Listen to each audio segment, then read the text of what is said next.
Rinis vetingu në drejtësi, 2 gjyqtarë, një në Korçë dhe tjetri në Shkodër, rrezikojnë përjashtimin nga detyra pasi nuk justifikojnë dot pasurinë. Opozita akuzon qeverinë se po manipulon provat e pranisë së taulandballës në policinë e Fushkrujës, po fshihen pamjet e kamerave të sigurisë. Sekuestrohet një tjetër pasuri e grupit të habilajve në Vlorë, bllokohet pika e karburantit që dyshohet se u ngrit me paratë e trafikut të drogës. Ministri i Jashtëm Bushanti kritikon homologun serb Daçi, sjellja e tij qarshi shqiptarëve ngjan në retorikës së dhunshme të Miloševićit.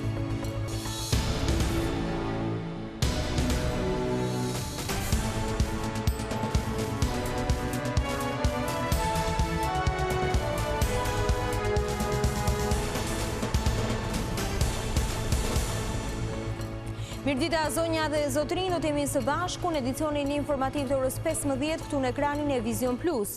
Gjyqtari i Korçës Sotiraq Lubonja dhe ai i Shkodrës Ahmet Jangulli rrezikoi shkarkimin nga detyra. Në rinisje të vettingut në drejtësi pas pushimeve të verës, Komisioni i Pavarur i Kualifikimit zbuloi fshehje të pasurisë dhe deklarime të rreme. Para seancës nuk munguan as denoncimet e qytetarëve, ndërkohë që vetë gjyqtarët mohuan akuzat. Pas një pushimi 2 mujor, vettingu i gjyqtarëve dhe i prokurorëve u rikthye me seancat e radhës, ku nuk munguan denoncimet e qytetarëve para sallës së Komisionit të Pavarur të Kualifikimit. Zotëri Lubonja është përgjegjës për shpërdorim detyre, është pjesë e mafjes korçare të tokës, është pjesë e atyre që duan destabilizet nëpërmjet pronave në Shqipëri. Ky person na ka grabitur pronat nëpërmjet çekanit të qelbër të drejtësisë. Këto denoncime të bëra nga 2 qytetarët, Vladimir Lulaj dhe Baki Myrtollari, ndaj gjyqtarit të apelit të Korçës Sotiraq Lubonja, rrezikojnë ta shkarkojnë atë nga sistemi i drejtësisë. Sipas denoncuesve, gjyqtari u ka marrë atyre tokën në fshatin Porodin të Korçës për t'ia dhënë një palë tjetër. Relatoria e çështjes tha se duke ju referuar të dhënave të ILDKPK-is, deklarimi i pasurisë së gjyqtarit Lubonja nuk është i saktë dhe se ai ka bërë deklarim të rrem. Për Lubonjën u gjendën pasaktësi në formularin e vitit 2003 për banesën dykatshe që ai zotëron në Korçë. Po ashtu, gjyqtari kishte marrë 4 milion lek dhurat nga EOMA, ku vetë Lubonja shpjegoi se të ardhurat e familjes i mbante nëna e tij, e cila kur u sëmur e kaloi shumën në emër të tij. Më herët, para Komisionit të Pavarur të Kualifikimit, doli edhe gjyqtari i Gjykatës Administrative të Shkodrës, Ahmet Jangulli. Sipas relatores, edhe ai ka fshehur pasurinë. Gjyqtari u kishte dhënë huat 12 milion lek 3 personave nga të ardhurat e tij dhe të gruas notere. Por sipas Komisionit, Jangulli dhe bashkëshortja nuk kanë pasur burime të mjaftueshme financiare për ta përfituar këtë shumë. Edhe Drejtoria e Informacionit të Klasifikuar kishte vërejtje për Jangullin, pasi gjyqtari në bashkëpunim me një prokuror rezultuan se kanë favorizuar një të pandehur. Të gjitha këto gjetje Ahmet Jangulli i hodhi poshtë. Në përfundim të seancave dëgjimore, 2 gjyqtarët kërkuan rikonfirmimin e tyre në detyrë. Hetimet për dhunimin e Gjisela Malokut sipas opozitës po manipulohen nga qeveria. Deputeti i PD-s tha se një grup personash janë urdhëruar të gjejnë dhe do fshin çdo pamje të kamerave të sigurisë që zbulon praninë e taulandballës në policinë e Fushkrujës. Opozita akuzoi qeverinë se po manipulon provat për atë çfarë ka ndodhur në komisariatin e Fushkrujës në datën 21 korrik. Nënkryetari i Komisionit të Ligjeve Nkeleta Libeaj, duke ju referuar punonjësve të policisë, ka deklaruar se pas denoncimit të nën komisarit Emiliano Nuhu janë marrë masa për të zhdukur çdo gjurmë rreth pranisë së zyrtarëve të lartë Partisë Socialiste në këtë komisariat. Me urdhër të Ardi Veliut, drejtori i policisë i qarku Durrës, Alfred Çepe, ka ngritur një grup pune për të gjetur dhe për të fshirë çdo kamera që mund të provojë praninë e Taulandballës, Raman Rajes dhe Artur Bushit në policinë e Fushkrujës në datë 21 korrik. Edhe aleatja Partisë Demokratike, LSI, ka akuzuar qeverinë se po tenton të mbulojë të vërtetën për rastin e 25 vjeçares Gjisela Maloku. Gjatë mbledhjes së kryesisë, Monika Kryemadi ka ironizuar edhe propozimin më të fundit të liderit mazhorancës Rama për një kuadër të ri ligjor kundër shpifjes.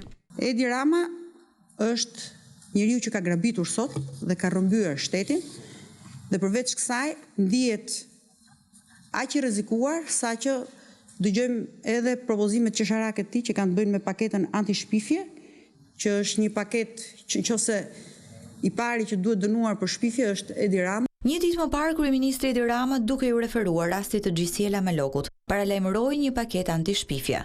Ende nuk është bërë e qartë se çfarë do të përmbajë paketa, por burime brenda mazhorancës bëjnë me dije se modeli gjerman mund të shërbejë si pikë referimi. Ky model parashikon dënim me burg nga 3 muaj deri në 5 vjet. Por ndryshime në kodin penal janë një sfidë e pamundur për qeverinë, pasi duhen 84 vota për ta miratuar, të cilat socialistët nuk i kanë. Kjo nuk është hera e parë që kryeministri Edi Rama synon të rikthejë dënimin me burg për shpifjen. Pasi një nisëm të ngjashme, ai e propozoi edhe në vitin 2015, por aso kohë qeveria u tërhoq. Opozita është e vendosur për të bërë vettingun në politik, të cilin e konsideron si domosdoshmëri. Ord Byllikbashi deklaroi prerë se pa u pastruar politika nuk mund të ketë zgjedhje, por socialisti Ulsimania tha se majoranca do të pres mendimin e Komisionit të Venecias. Vettingu i politikanëve nga krimi është kushti i panegociueshëm i opozitës për të kthyer në parlament, por edhe për fatin e zgjedhjeve të ardhshme. Në mbledhjen e dytë të Këshillit të Legjislacionit, i vetmi përfaqësues i PD-s ishte Ord Byllikbashi, i cili përcolli mesazhin e opozitës. Nëse ne nuk pastrojmë të lidhje të krimit me politikën, në këtë vend nuk do ketë as zgjedhje, nuk do ketë as demokraci, nuk mund të ketë as parlament dhe nuk ka për pas as ekonomi. Kështu që përpiquni që me procedurë mos të vrisni interesin e publikut për të pastruar politikën nga krimi. Por tashmë që fati vettingut të politikanëve do të vendoset nga ekspertët e Komisionit të Venecias, majoranca theksoi se do të respektojë opinionin e tyre. Ne si majorancë kemi shprehur qëndrimin ton të qartë në lidhje me nismën e Partisë Demokratike për ndryshime kushtetuese. Në rrafshin politik, qëndrimi ynë ka qenë, është dhe do të jetë në mbështetje të çdo lloji vettingu të politikës. Absolutisht. Dhe këtë e kemi demonstruar me votë. Antikrimi ekonomik në policinë e Vlorës bllokon të tjera pasuri të grupit të Habilajve, një karburant u sekuestrua pas dyshimeve se biznesi është krijuar si rezultati parave të fituara nga trafikimi i drogës. Një tjetër pasuri e vëllezërve Habilaj është vendosur në sekuestro nga sektori i krimit ekonomik në Vlorë. Paraditën e kësaj të mërkure u bllokua një karburant në afërsi të Spitalit Rajonal të Vlorës. Biznesi është në pronësi të Artan Habilaj, vëllai i Mojsi Habilaj, i arrestuar në Itali si pjesë e grupit ndërkombëtar të trafikut të drogës. Biznesi është rrethuar me shirita dhe puna në të është bllokuar prej mëngjesit. Burime nga policia e shtetit thanë për Vizion Plus se në bashkëpunim edhe me prokurorinë e rrethit janë duke vijuar verifikimet edhe për pasuri të tjera, për të cilat do të bëhet sekuestrimi tyre nëse rezultojnë se janë përfituar nga aktiviteti kriminal. Në shtator të këtij viti, Prokuroria e Krimeve të Rënda sekuestroi pasuritë e grupit të Habilajve me vlerë miliona euro. Organi qendror i akuzës njoftoi se gjykata ka pranuar kërkesën e krimeve të rënda dhe ka vendosur në sekuestro 10 prona. Pasurit konsistojnë në apartamente, troje dhe makina në pronësi të Mojsi Habilajt, Nazer Seitajt dhe Florian Habilajt. Si i përfshirë në rrjetin e trafikut të drogës, po hetohet edhe ish ministri i Brendshëm Sajmir Tahiri. 2 bashkëshortë mbetën të plagosur paraditën e kësaj të mërkure në Berat. Aksidenti ndodhi te kura e Goricës rreth orës 10:15 minuta, kur autobusi i linjës Berat-Tiranë që drejtohej nga një 24 vjeçar përplasi një motociklet. Sipas policisë, në motociklet udhtonte çifti bashkëshortëve 59 dhe 66 vjeç. Për shkak të plagëve të marra, të plagosurit u dërguan në spitalin e Beratit. Policia shoqëroi në komisariatin e Beratit drejtuesin e mjetit i cili shkaktoi përplasjen. Si pasojë e aksidentit u krijuan rreth të gjata mjetësh.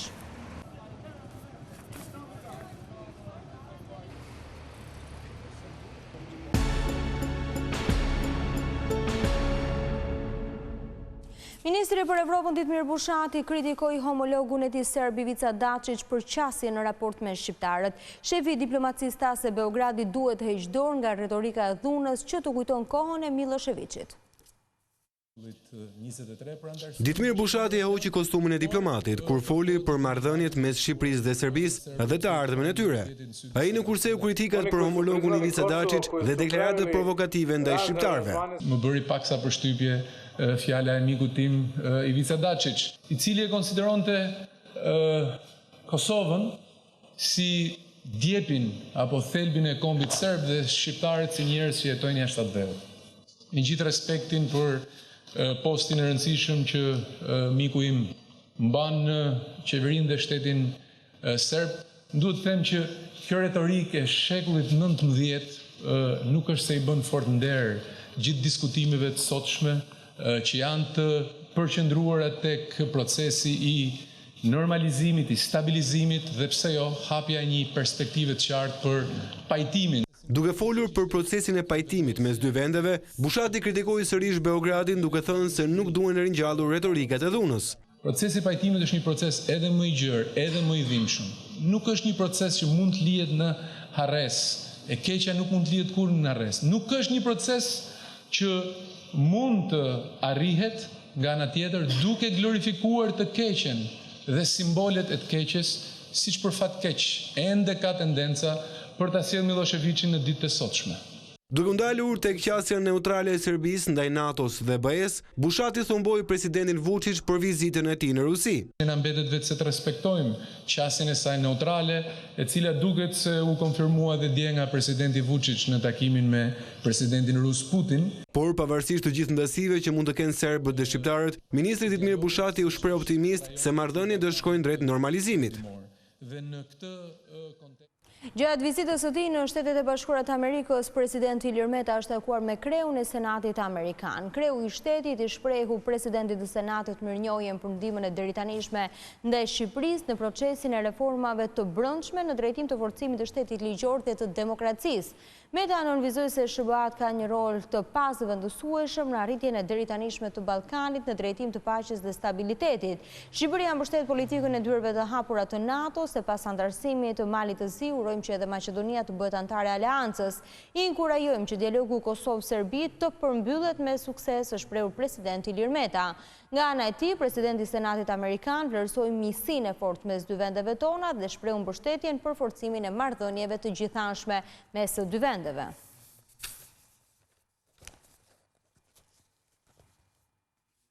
Në një kohë që opozita maqedonase kundërshton miratimin e emrit të ri në kuvent, NATO shton presionin ndaj liderëve politik. Sekretari i përgjithshëm i Aleancës Stoltenberg bëri të qartë se nuk do të ketë antarësim pas zbatimin e marrëveshjes. Kryeministri i Maqedonisë Zoran Zaev me sa duket nuk do të zhvillojë një takim me liderin e partisë më të madhe opozitare, BMRO DPMNE-s Hristijan Mickovski.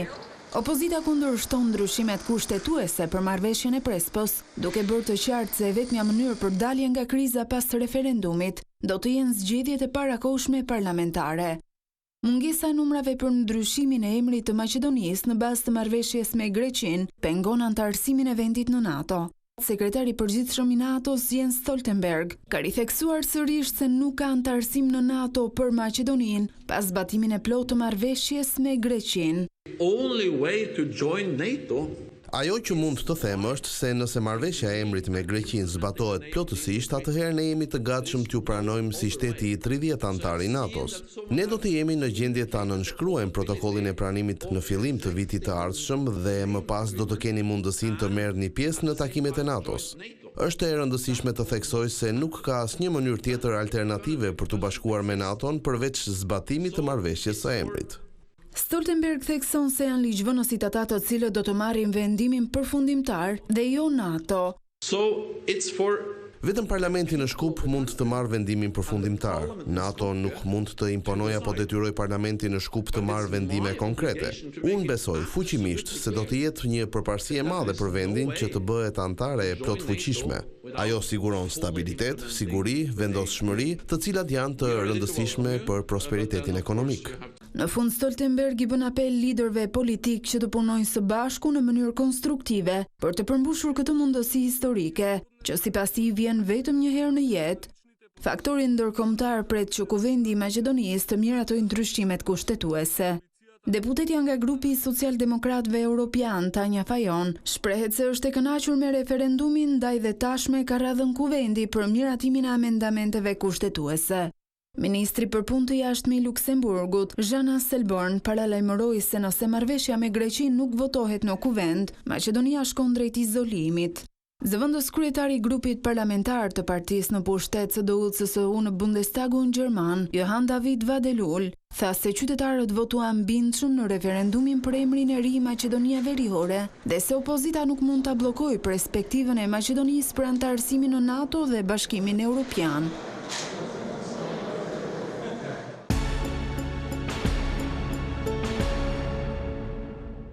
Një vit pas ngritjes së platformës së bashkëqeverisjes, kryeministri Edi Rama mblodhi një tryez ministrat dhe qytetarët denoncues, ata treguan eksperjencat personale, ndërkohë që Rama u bëri apel njerëzve të drejtohen platformës për çdo problem me administratën.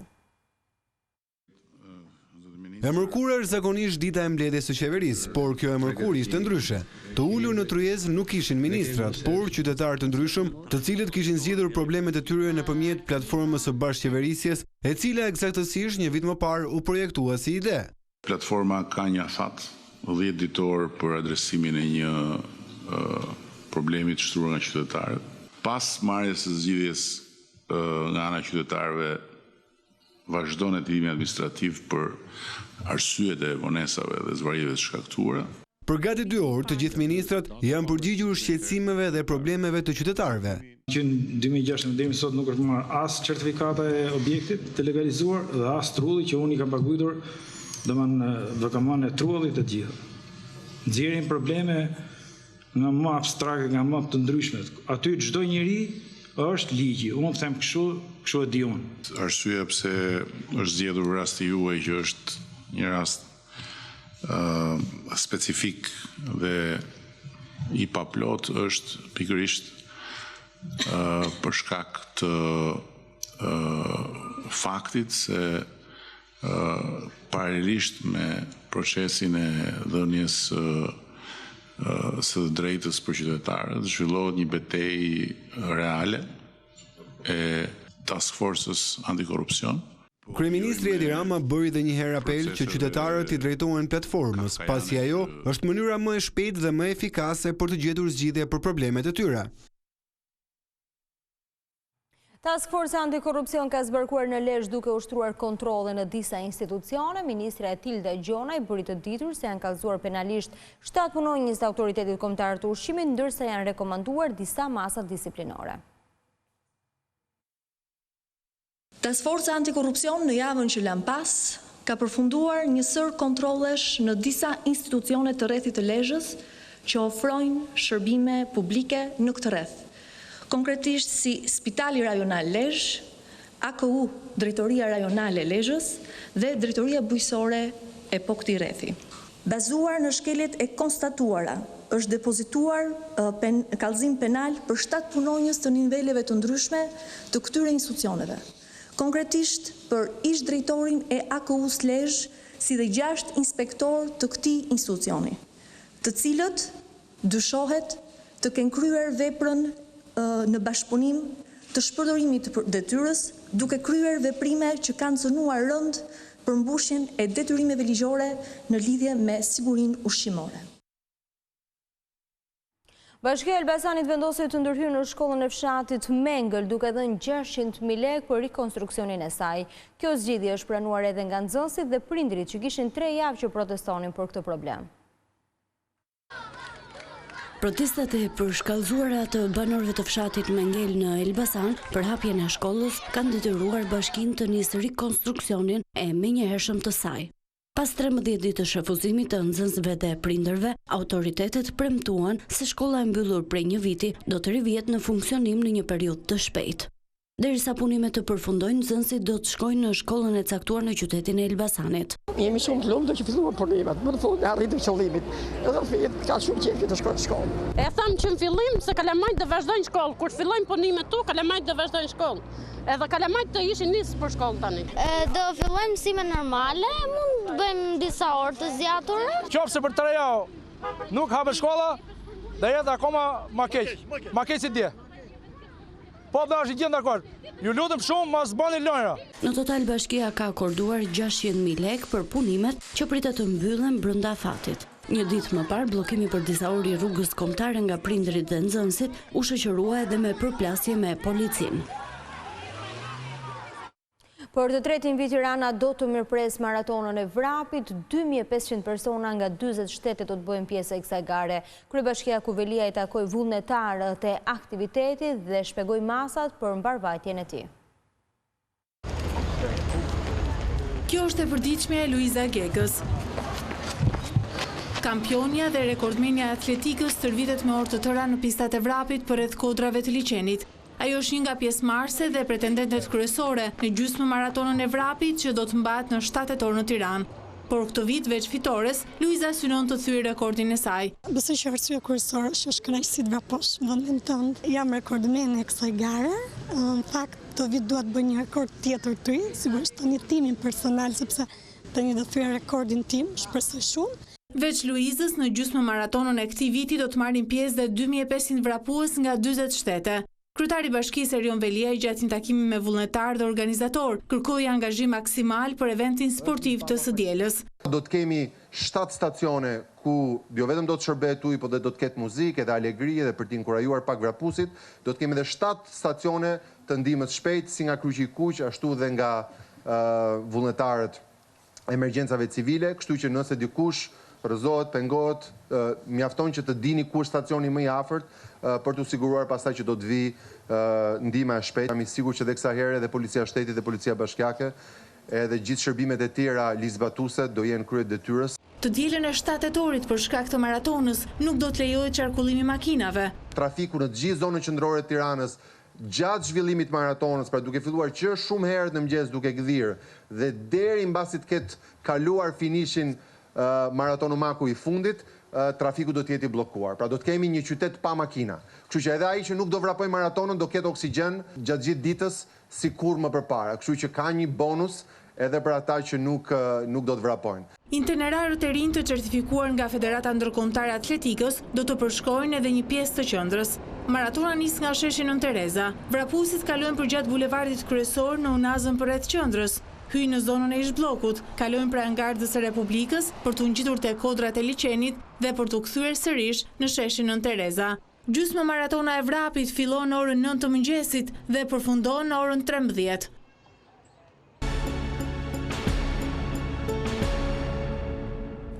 Një kompanie të huaj do t'i besohet parku kombëtar i Butrintit. Ministre e Kulturës Kumbaro tha se pavarësisht se menaxhimi do t'i lihet në dorë britanikëve, të ardhurat nga vizitorët do t'i mbeten sitit arkeologjik. Parku kombëtar i Butrintit do të menaxhohet nga një kompani britanike, e cila ka përvojë në planet e zhvillimit të siteve arkeologjike. Këtë e ka bërë të ditur Ministre e Kulturës Mirela Kumbaro. Kompania Prince & Pearson në bashkëpunim dhe me University College of London u përzgjodh me një ekip ekspertësh të nivelit ndërkombëtar, të cilët kanë marrë përsipër të hartojnë planin e menaxhimit në bashkëpunim me Ministrinë e Kulturës, me autoritetet lokale, me komunitetet lokale dhe me të gjitha autoritetet e tjera publike të sitit më të rëndësishëm ndërkombëtar që ne kemi në Shqipëri, Parku i Butrintit. Megjithatë, Kumbaro thekson se të gjitha fitimet nga vizitorët në Parkun Kombëtar të Butrintit do të mbeten brenda sitit arkeologjik. Është një plan menaxhimi i cili jo vetëm do të ruajë territorin, por do të potencojë atë që janë burimet natyrore, por edhe financiare të Parkut të Butrintit në një mirë administrim të tij. Fondacion kulturor nuk është biznes, është formulë jo fitimprurse, që do të thotë të gjitha të ardhurat e Parkut Kombëtar të Butrintit të mbeten brenda parkut për ta ruajtur, për ta zhvilluar atë, por sidomos për ta kontrolluar. Puna për hartimin e planit të menaxhimit ka nisur e kostoja për të është $250.000. Ky projekt menaxhimi pritet të implementohet menjëherë pas miratimit të ligjit të ri për trashëgimin kulturore. Zonja dhe zotrin, kjo ishte gjithçka e përgatitur për edicionin informativ të orës 15. Për më shumë informacione dhe në çdo kohë mund të klikoni në adresën tonë të internetit si dhe në faqen tonë në Facebook. Bashkë ndajmë këtu, mirupafshim.